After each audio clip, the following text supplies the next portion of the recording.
Hey, welcome to Half the Battle, and welcome my friends to main character May. Now, as I had sort of promised, this month we'll be looking at... Duke. Duke of Earl. Yes, Duke. We've got toys, file cards, comics, cartoons, and even movies to look at. And today we'll be discussing the toys. Now, let's just see. According to G.I.Joe.com, there have been 51 action figures of Duke, not even counting variations. Well, screw that. I'm not covering all of those.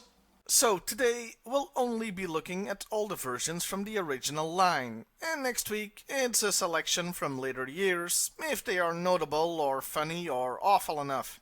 By the way, if you thought 51 versions was a record, as of this date, May 2019, there have been 56 action figures of Cobra Commander. But the absolute king of the plastic hill is Snake Eyes, with 68 freaking toys! And that's just counting the 3 3/4 inch and 4 inch stuff. Well, we'd better start at the beginning. Meet Duke, version 1. This figure was released in 1983 with, surprisingly, almost no original body parts. You would think they'd spring for a new mold for such a major character, but this was still 1983 when Hasbro reused any body part they could. Yeah, so the head and torso are the only original parts. The others are from Doc, Gung-Ho, and Major Blood. Duke was first available as a mail-in figure and was later released on card. Looking at this figure... You know, Duke has often been referred to as a Boy Scout. And while that's more to do with his personality, he certainly looks the part when you see his outfit. The detailing here is pretty good, for 1983 anyway, with the green on the chest and the black gun molded on the leg. The only real problem I have with the figure is the head. He's got a goofy grin that adds to the Boy Scout look, but isn't really appropriate for a hardened soldier. Also, his head is too round. Look, I'll level with you. I was introduced to the character of Duke by the cartoon. So to me, this figure, well, it doesn't look all that much like Duke. It did come with some good accessories. A machine gun, a backpack, as well as a helmet, similar to the ones a lot of 1982 figures got. And a pair of binoculars. Those, once again, add to the Boy Scout look. For some reason, his card art has him holding Snowjob's rifle, the one that became the generic Joe weapon in the cartoon, instead of the gun he came with. Seems strange considering this was a mail-in figure first. So they should have known well in advance what weapon he came with for the card art.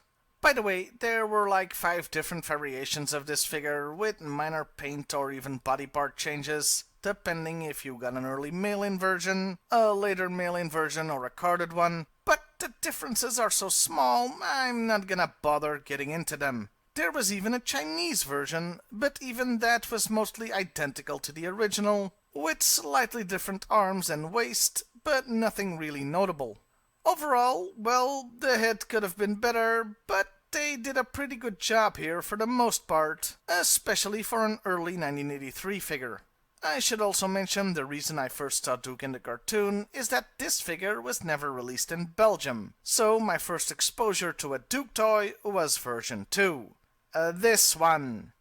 Yeah. You can imagine my crushing disappointment, considering this toy didn't look a thing like the Duke I knew. Meet Tiger Force Duke. And this figure was released in 1988 with obviously no original body parts. Same figure, same accessories, but different colors. Well, I say same figure. They used Hit and Run's arms and the waist of a Cobra officer, but it's barely noticeable. They did the same with the Chinese version, by the way, meaning that one was probably copied of the Tiger Force version. They sort of reversed the colors of the original, giving him a green shirt and tan pants, though with tiger stripes, while the first was the opposite.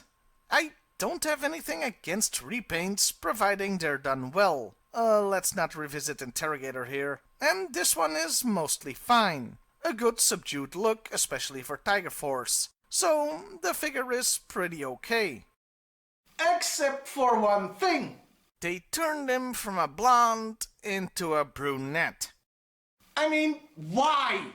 And when they repaint the figure, they do this all the time, changing the hair color.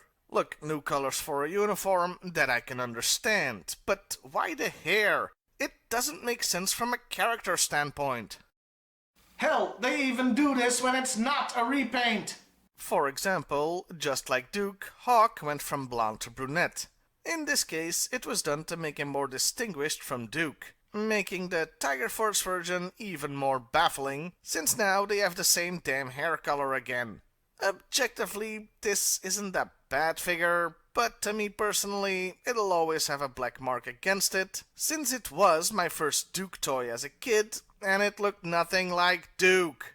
With that, we'll leave the 80s and delve into the early 90s with a sharp change in look. Meet Duke version 3. This figure was released in 1992 with all original body parts. He's got a tan look now with red highlights. And how to describe this? He looks a little futuristic without actually being so. It's a pretty nice look with a lot more detailing than in the 80s, especially on the chest. Though the gun he has strapped to that chest is pointing straight down at his crotch. So if he's sitting down and gets a jolt, making the gun go off, he can say goodbye to Duke Jr. And staying with that general concept, let's take a look at the accessories. He's got a helmet and gun and such, and those are fine, sure, if a little uninteresting, but he also comes with a huge cannon. Now, usually people joke about missiles and cannons and such being phallic symbols, but, well, they have to be tube-shaped, don't they? So there's not much they can do about the imagery. It's purely coincidental.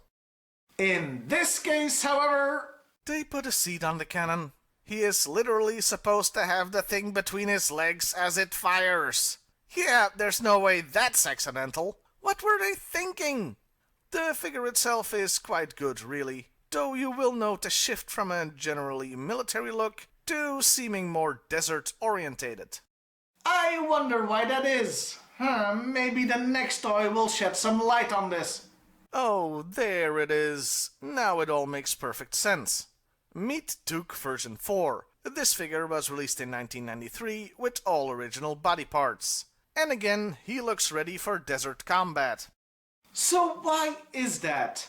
What happened between 1988 and 1992 that could have had such an influence? 5 months ago, Saddam Hussein started this cruel war against Kuwait.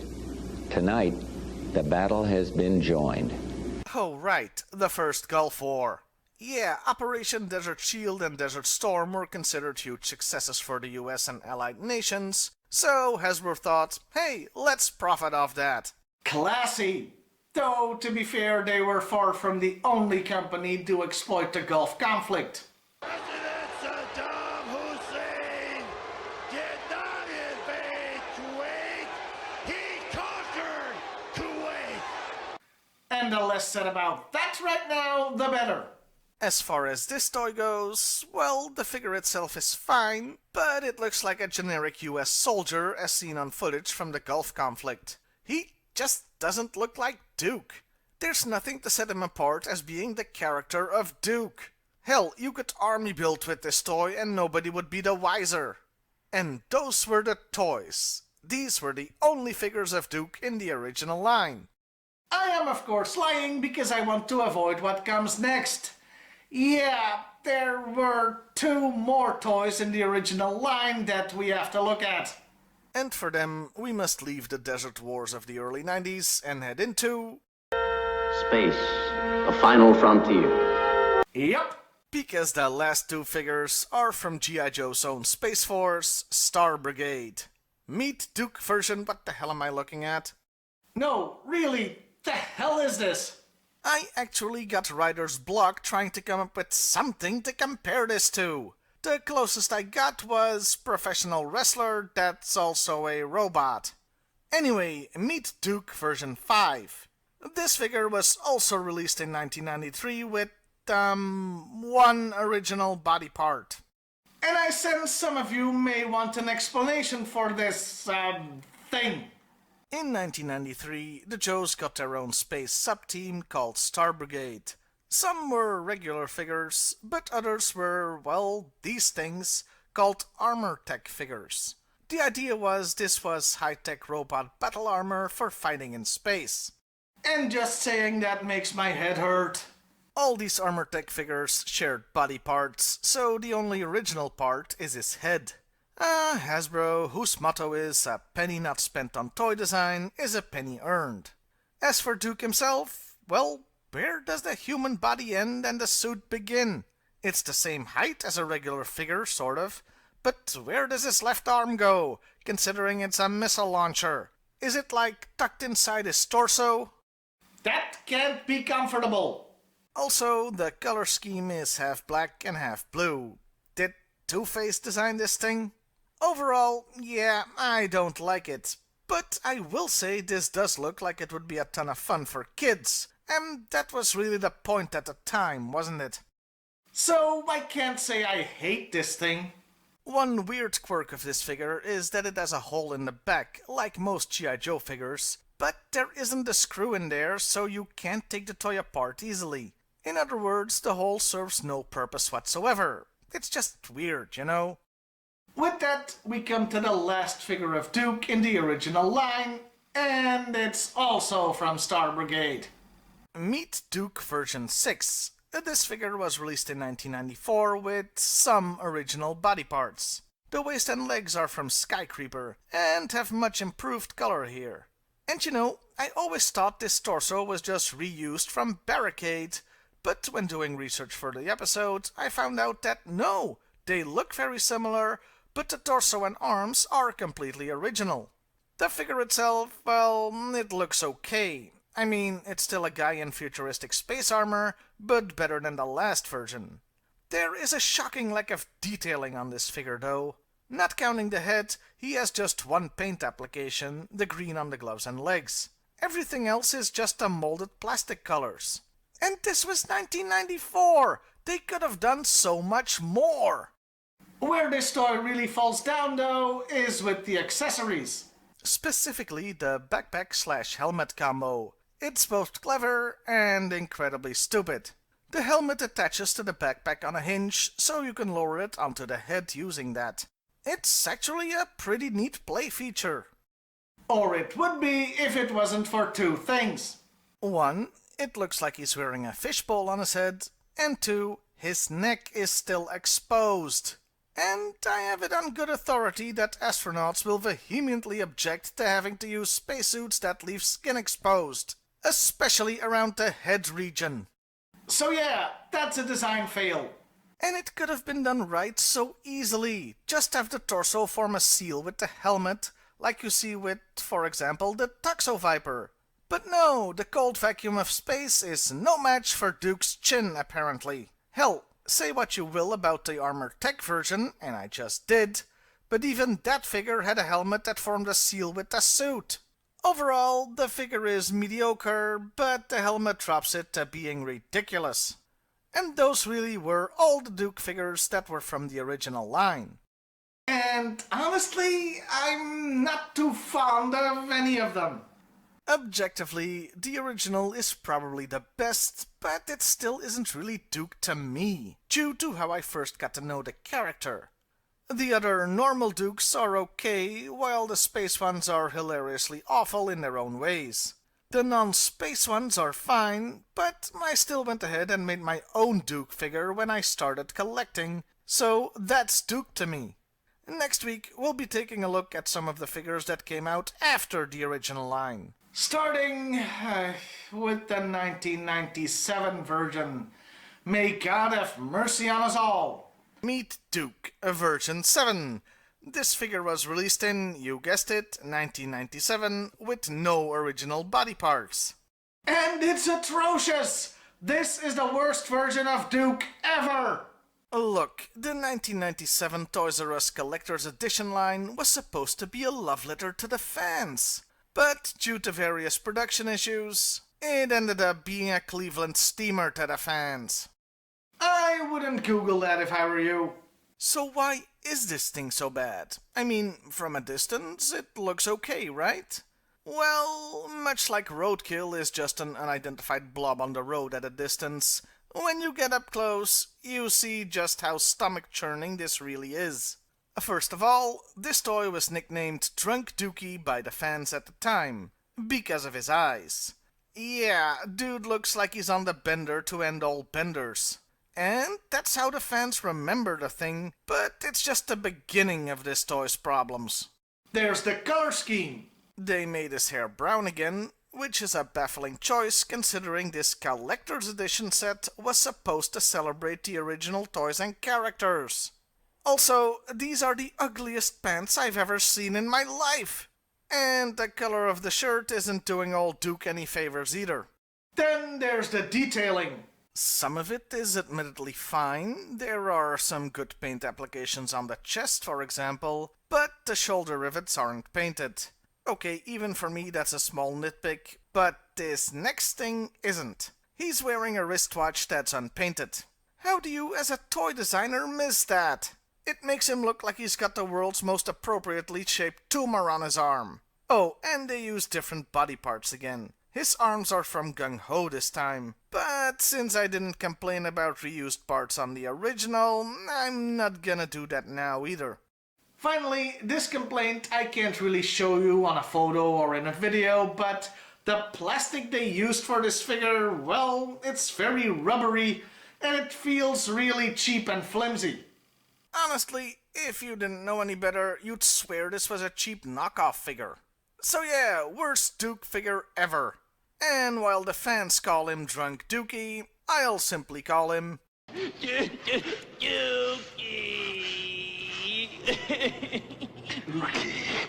By the way, this figure came with a vehicle, a reissue of the Silver Mirage motorcycle. So, this Duke also came with the most flimsy vehicle ever released. That's a lot of fail to cram into one package. Well, we've got plenty of toys to get through still, so let's go from the worst to one of the blandest. Meet Duke version 8. This figure was released in the year 2000 with no original body parts. And man, is this a whole bunch of nothing. It's a straight repaint of the 1992 version, with all the life sucked out of it. Talk about generic! I mean, Desert Storm Duke was like that too, but at least that figure had a theme, you know? You could army build with this toy. And he still got brown hair. Look, this is a cool looking figure, I'll admit, and if it were any other character, I'd like it, but it just isn't Duke enough, you know what I'm saying? By the way, the packaging for the year 2000 line was also as generic as it got, with no card art and a bland helicopter on the packaging. I guess it could be the Locust helicopter that came out that year, but it doesn't really look like it. By the way, this Duke was packaged with another Joe, Sidetrack, who's a recolor of Ambush and looks pretty cool. You gotta respect that mustache. The next Duke chronologically is from the G.I.Joe vs. Cobra line, but as I don't own it myself, I can't really say much about it. Except that, just from looking at pictures, he's even more like a generic soldier, albeit one that's on all the steroids. And the toy has less articulation. No wonder I never bothered to buy it. The next toy I do own is from Spy Troops and is Night Force Duke. So, meet Duke version 12. This figure was released in 2003, and it's a complete 180 of the last few figures we looked at. Finally, a distinct blonde-haired Duke you can be proud to own. It looks cool and has extra articulation in the wrists and feet. The only thing that spoils it is the big G.I. Joe logo on the leg. Yeah, for some reason, all Joes from that time had to have the logo splattered on them, and it really distracts from the toy. Up next are Dukes version 13 and 16. I include these because, although they look very similar, they don't share any body parts. I know, freaky, right? They're both from 2004, so they could have shared parts, but they don't. That's probably because version 13 has a play feature. Harkening back to Ninja Force, it's got a button on his, well, lower back, I guess, but let's just say his ass. And if you press it, his torso moves in what Hasbro refers to as nunchuck swinging action. It was dumb. The only other thing to note about this figure is his head. Look at that face.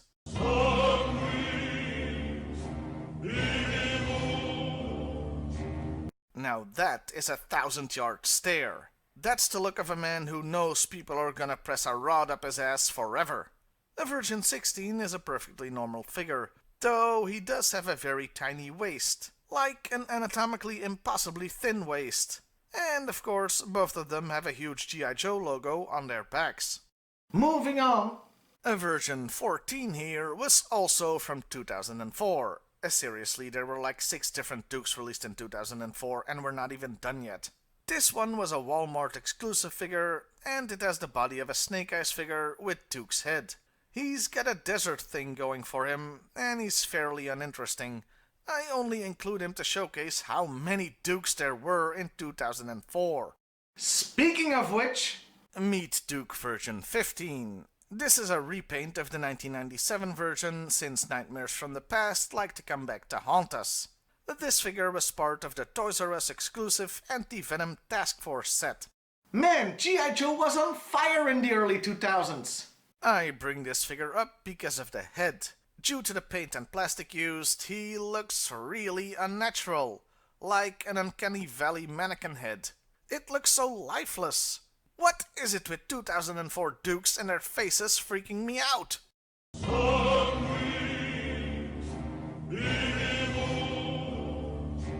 Thankfully, this version came with a helmet based on the Steel Brigade head, with his name on it no less, so you can cover up the unsettling visage. But, you know, it's still underneath there, watching, waiting. Moving swiftly on, let's talk about a figure that has the modern articulation and body construction. Meet Duke Version 23. This figure was released in 2007 with all original body parts. It's part of the 25th anniversary line, and it's a good representation of Duke. I still don't like it all that much though. Like most modern figures, it's too tall and lanky compared to the old ones. Apart from that, his bandolier is an accessory now, and not the snap-on stay-on variety either. It moves around so much you can rarely get it to look right. Oh, and the head, while a great sculpt, is a bit too small. So yeah, not really a fan of this one. Now, let's take a look at some toys of Duke that aren't really of our Duke. I'm of course talking about the movie figures. Meet Duke Version 33. This figure was released in 2009 with mostly original body parts as part of the Rise of Cobra movie line. Yeah, mostly new parts, since even for their new flagship movie toy line, they used the torso from 2008 Dusty. Not that you can see it because he's got a jacket over it that's technically an accessory, but it's such a pain in the ass to remove, I'm not even gonna bother. The big difference with previous Dukes is of course the head sculpt, since it's based on Channing Tatum. Meaning I can't be mad that it's got brown hair in this case. If not for the head, this figure would be an awesome modern update of the Desert Storm Duke from 1994, which means he'd also look generic if it wasn't for the head. He comes with a cool helmet that has night vision goggles that move up and down. It's a neat little feature, but it feels pretty fragile, so I don't like moving it much. It's definitely the best movie figure of Duke, considering the other one looks like this. Yeah! The first figure was Duke in a regular uniform. This is him in the G.I. Joe outfit. It looks like a human head on a robot body, or a robot head on a human body, I just can't decide. This thing is hideous to look at. Also, YoJoe.com claims these two figures use the same head sculpt, but if they do, one is heavily modified, because they look quite different. They really dropped the ball on this figure. Well, I certainly don't want the episode to end on a sour note, so we'll take a look at one more Duke figure, and it happens to be one of my favorites. Meet Duke Version 21. This figure was released in 2005 with one original body part. The other parts are the same as the 1997 version, but he's got a new head. And this toy is from my favorite line of modern figures, the comic book packs. And it looks great! It's got a very nice head sculpt and colors that make him fit in with the other Joes from that line. And do my eyes deceive me? The wristwatch is painted this time! This is my favorite modern Duke figure. Hell, it's my favorite Duke figure out of all of them. Of course, I do acknowledge that to really represent Duke, the pants should have been a different color. Still, this doesn't make me like the figure any less. And those were the toys. I know I didn't talk about all of them because, well, there's frickin' 51 of them. They aren't all interesting ones, and I don't own all of them. But I do hope I gave you a decent look at enough of them. I really put up my Dukes here. Overall, my favorite one is the comic book pack version, followed by the original. The worst one is the 1997 Failure, followed by the Rise of Cobra Black one and the Star Brigade versions. Next week, it's time to take a look at the character, starting with the file cards. So, who is Duke? Actually, I'll do you one better. Why is Duke? Why did this character get the codename Duke? I mean, Duke is a rank in nobility. It doesn't sound very real American hero, now does it? Who's ever heard of a badass Duke? Except the Duke of Wellington, obviously. Well, Well, to explain the name Duke, we have to go back in time. All the way back to John Wayne. His nickname was the Duke, so he made the term popular. But then, why did he get the nickname?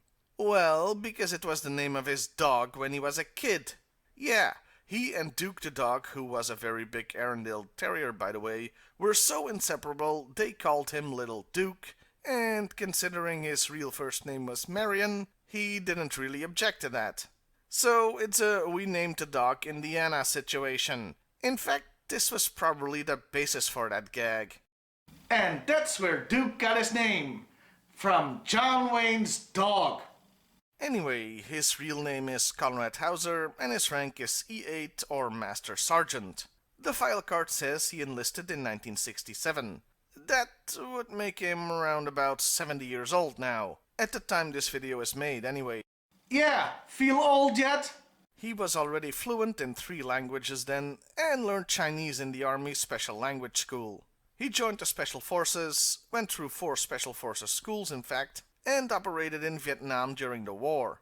He turned down a commission to become an officer, and commands by winning respect.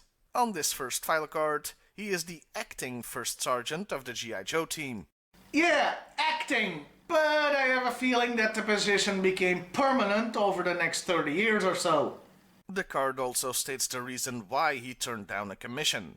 It's because he believed an officer's job is to survive to take the blame while the enlisted take the risks. And he didn't want any of that. So he became First Sergeant of the Joes. But what does that rank mean? Well, a First Sergeant, or First Shirt, or Top Shirt, is the highest US Army NCO rank position that is still in a direct hands-on leadership setting.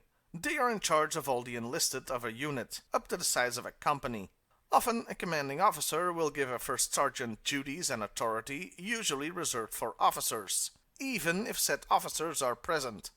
That's about it for the first file cards, but boy do we have a lot of them to go through yet. His second file card is the Tiger Force one, and it's a bit different. On his first card, his military specialties were airborne infantry, artillery, and small arms armorer. The Tiger Force one omits the artillery mention, and he's a small arms repairman now. That last part is probably because repairman is a bit more descriptive than armorer. The bulk of the text still refers to his language skills and that he served in Southeast Asia, but omits any specific date. It also mentions him freeing POWs, so technically this could be a Rambo 2 situation, meaning that could have all happened after the Vietnam War ended, making him younger. It's all a bit convoluted, I grant you. The second part of the card calls him a living legend with tons of combat experience, and that he doesn't know the meaning of the word fear. I guess he's never heard HCC 788 sing, because that would scare the crap out of anybody. But we feel pretty, oh so pretty. Duh. The third card is from 1992 and doesn't mention anything even remotely to do with Vietnam. Probably because this figure was released after the first Gulf War, and he would be getting on in years if they kept insisting he was a Vietnam vet. His specialties have changed. He's now a ranger with military intelligence. Now, all rangers have airborne training, so that's still implied at least, but he forgot all about artillery and small arms fire. Oh, and this time, Duke has a motto. I'm going to rush that machine gun nest, and when I get there, all you useless profiles better be behind me. Well, yes, I'd prefer to be behind whoever's doing the dangerous thing too. Kidding aside though, this does call back to his original card. He leads from the front, winning respect. The bulk of the file card describes more what a first shirt is supposed to do. He's the group's disciplinarian, guidance counselor, and big brother. It's a pretty good bit of information, and true to the real world no less, so kudos for that. The last part of the card just goes into what equipment he has, so isn't really relevant to the character. Nowhere does it explain, however, why he needs to straddle the damn rocket launcher to operate it. But it's clear they were very proud of this feature, considering he's doing it in the goddamn artwork. Up next, Desert Storm Duke from 1993 has a new motto. A real G.I. Joe should be on the front line with his men, which is where you'll find me. Once again emphasizing how he's not an officer. The bulk of the text even yet again mentions him turning down a commission. It seems to me that they really wanted to justify a sergeant being in charge of a large military unit, otherwise why would they keep bringing this up? The file card doesn't mention why he's in desert gear at all, by the way, so the fact Hasbro was taking advantage of the Gulf War remains subtext. And those were the normal file cards, but now we go off the deep end, into deep space actually, to talk about the Star Brigade toys. Battle Armor Duke has a new specialty, a Battle Commander, and I'm glad they restrained themselves from calling him a Space Battle Commander. Also, he has a new motto. Yeah, this guy changes mottos more than a Game of Thrones character switches sides. G.I. Joes with robotic battle armor are like M1 tanks, but we pack more firepower. That's less of a motto and more of a brag, if you ask me. Even in space and wearing this ridiculous thing, the card still beats the drum that Duke refused a commission. Most of the rest of the card is just singing the praises of the armor, how it's bulletproof and laserproof, gives you the strength of 10 men, etc. Though Duke does complain it doesn't have air conditioning. Ha ha! Lastly, there's Fishbowl Head Duke, whose card is similar to the Armor Tech one, without mentioning the robot suit of course. So it's refused commission, blah blah, wants to be where the action is, blah blah blah. Though there is one line that stands out. Few G.I. Joes have vaporized Cobras with the efficiency and skill of a top-notch soldier such as Duke. Now, that is rare, a file card that actually mentions killing, well, vaporizing the enemy. A vicious way to end things.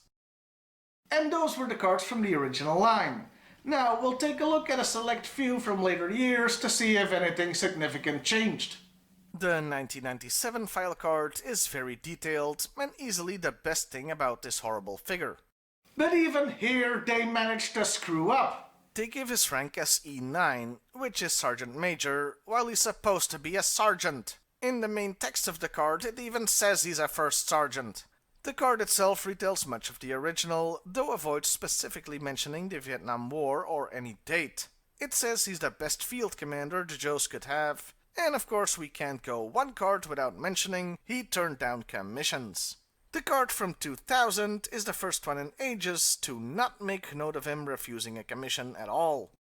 Hallelujah! The cards from 2000 are notable because they don't have any artwork. They just used pictures of the actual toys for the file cards. Talk about lazy. The text of the card itself just talks about how good Duke is. There's one really weird part though. The card says he served G.I. Joe for 30 years, but at the time the toy line was only 18 years old. Yeah, only. That's quite old for a toy line. So this didn't make any goddamn sense. Unless they're implying Duke was the original G.I. Joe, which he really wasn't. Anyway, some quick fire ones now, because otherwise we're gonna be here all day. G.I. Joe vs. Cobra. Refused commission is back. The figure is in a 2-pack with Cobra Commander now, because the card says he wants to take out the head snake personally. Spy Troops and Valor vs. Venom. Respected by his troops, turned down commission. Though they screwed up the comic book pack version. Because for this one, they just reprinted the Valor vs. Venom one that talks about Cobra using animal DNA to enhance their troops, while the comic book Duke is supposed to represent the character of the early 80s. Up next, most of the Duke's anniversary lines come with copies of his first file card, including the bit where he joined the army in 1967, so they don't add anything, and it even makes them very anachronistic. Some are more original though, omitting anything Vietnam related again, and focusing on how he's always in the front leading the troops. And of bloody course saying how he's turned down commissions to become an officer. We get it, okay? He doesn't want to be king. He's the freaking Jon Snow of G.I. Joe. Talk about something else already. Having just said all that, well, yelled all that, let's talk about movie file cards. You want to know what's funny? You know what's hilarious? After beating you over the head for 26 years. 26 years! Saying how he doesn't want to be an officer under any circumstances. Movie Duke's an officer. Yeah, he was both a captain and a major. I can't... How could they... It's the complete antithesis of the character. I mean, this is like making Captain America the billionaire playboy of the Avengers. Well, meet First Sergeant Major Captain Duke, I guess. Ah! We'll talk a little more about Movie Duke next week. For now, let's just wrap things up. So, what do all these file cards tell us about Duke, the character, if we boil it down? Well, there are some subtle hints throughout that indicate he might not want to be promoted to officer. Other than that, he comes across as a highly competent soldier who was made for the job of first sergeant. A strict but fair father figure for the troops under him. A field commander that leads from the front and commands respect. This is all perfectly fine and admirable. And it's a bit dull, isn't it? Duke was meant to be the perfect example of a G.I. Joe, and that makes him kinda one-dimensional. I mean, give him a character flaw or something. Like maybe make him not believe in the concept of deodorant like Beachhead, or give him a dislike for combat rations. Anything to make him more like a real person. So, that was Duke from the file cards. Heroic, but dull. Next week, we'll end main character May by taking a look at his comic book, cartoon, and even movie characters. First up, there's the comics. And surprisingly, I can be pretty brief here. Duke first appeared in issue 22 of the regular comic series. As the Joes are attending General Flag's funeral, they come under attack from a Cobra Rattler. Before the plane can go all Daenerys on them, it gets shot down by Duke and Roadblock. Yeah, okay, mostly by Roadblock since he's firing a freaking .50 caliber gun, while Duke just has a pistol. Roadblock introduces Duke as concentrated meanness and one bad dude. Duke himself has a mean look and tells them he's their new top sergeant and is gonna turn them into soldiers. Yeah, nothing really comes of that. In fact, in the very next issue, he doesn't do any training. He's part of the team that ends up capturing Cobra Commander. Good for him. Then again, he's also part of the team that loses Cobra Commander in the very next issue. So, you know, ups and downs. For most of the comics run, Duke is either part of a team or in charge of a sub-team during various arcs. He leads the security team in the Battle for Springfield, he leads the Joes in the Battle for Cobra Island, and in the Cobra Civil War. The most significant story he's in is the one where a bunch of Joes get killed.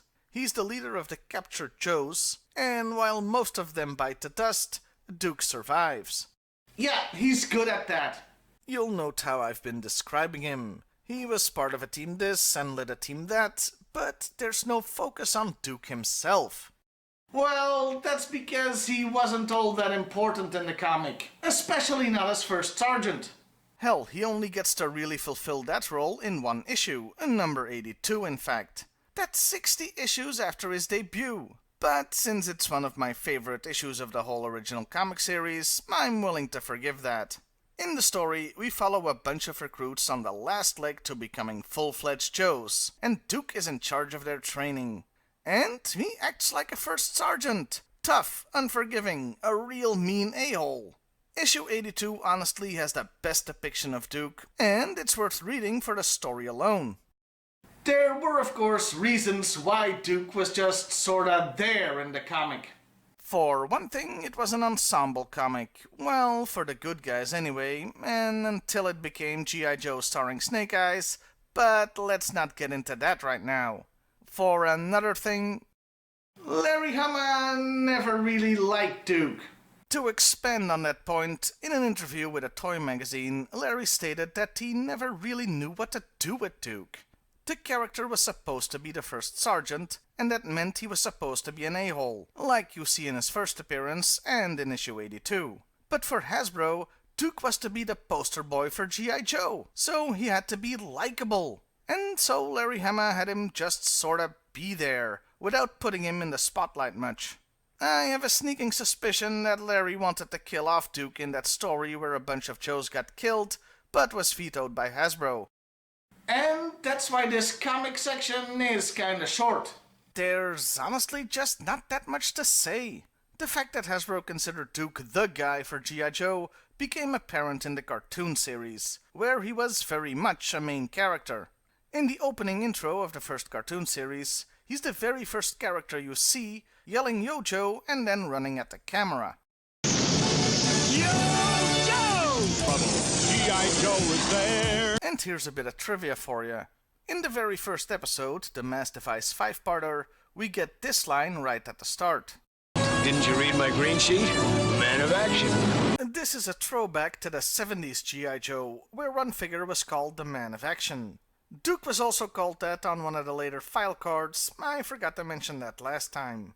The Mass Device miniseries was about Cobra inventing the transporter from Star Trek, essentially, though it was a bit bigger, and the Joes building their own. The bulk of the story has everybody going to 3 different locations around the globe in different teams to find resources for the device. And that would make for a good ensemble cast story. I said would! Because Poster Boy Duke gets his own arc where he gets captured by Cobra and loses part of his memory, and we follow his adventures. In the second miniseries, called The Revenge of Cobra, Duke gets captured and we follow his adventures. Again. K. The third miniseries, The Pyramid of Darkness, sees Duke getting captured by frickin' Cobra again. But this time, it's in space. Yeah, one sequel always has to go into space. Yeah, do you see a pattern here? Between the Sunbow and the Deke cartoon series, Duke gets captured 8 frickin' times. 9 if you count Spell of the Siren, where he and all the men were under the thrall of the Baroness. Oh, and he goes into a coma at least twice. In the cartoon, he was romantically linked to Scarlet, though he had the attention of other ladies too. Oh, Duke, you horn dog. As for his character in the cartoon, he's still pretty bland.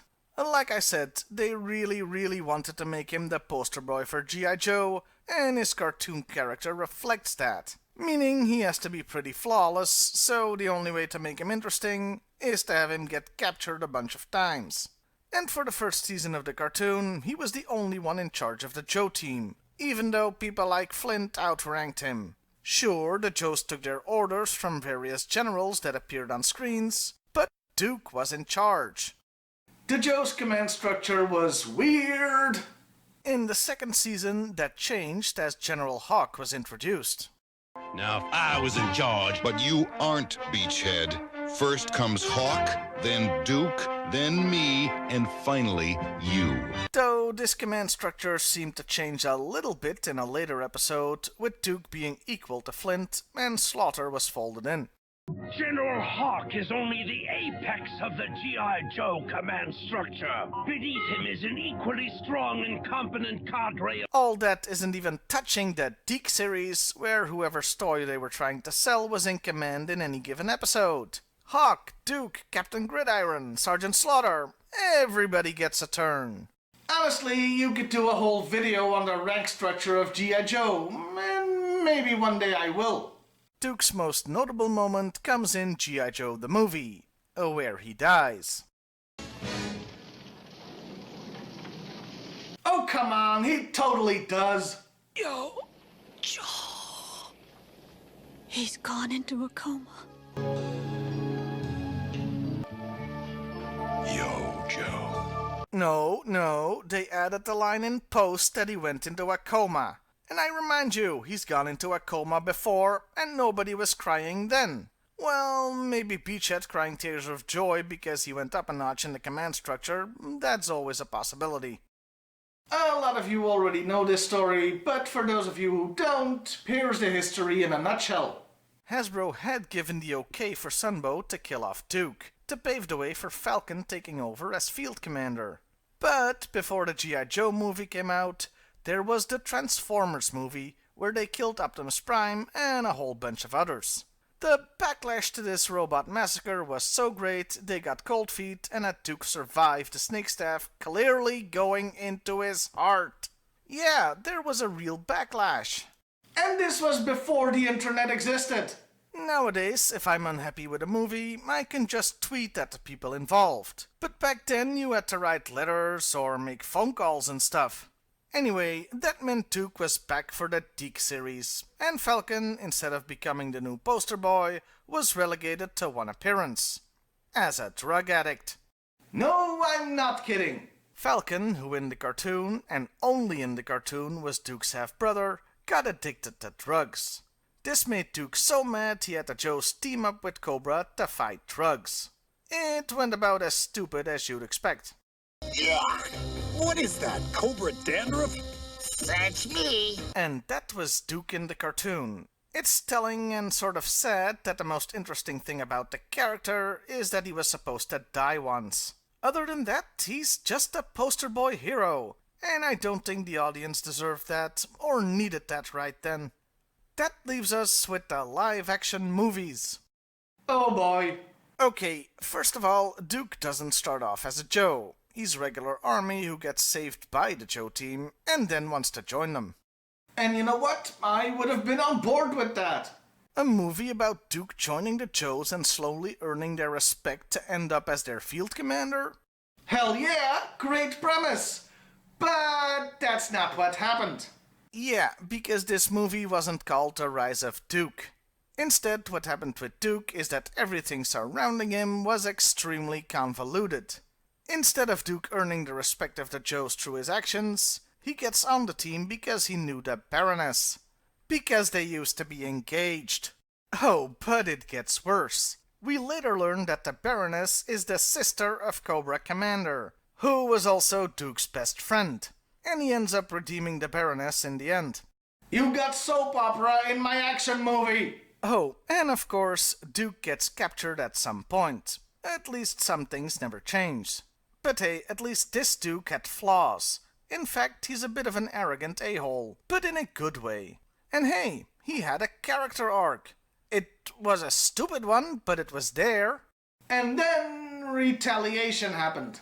It starts off with Duke always having been best friends with Roadblock, which came out of nowhere. Well, I say came out of nowhere. In the movies it did, I mean. In the comic, they were introduced together and did have a history. There wasn't much time to explore this, however, as Duke dies. And pretty early in the movie. Larry Hama tried and failed, the cartoon tried and failed, but Retaliation did the impossible and killed off Duke. Along with most of the Joe team, but with the exception of Mouse, who may as well have had the codename Dead Meat, none of them were named characters. Incidentally, that whole redeeming the Baroness and being besties with Cobra Commander, yeah, never brought up in the Retaliation movie. And that about does it for the live-action movies, as well as pretty much for this episode.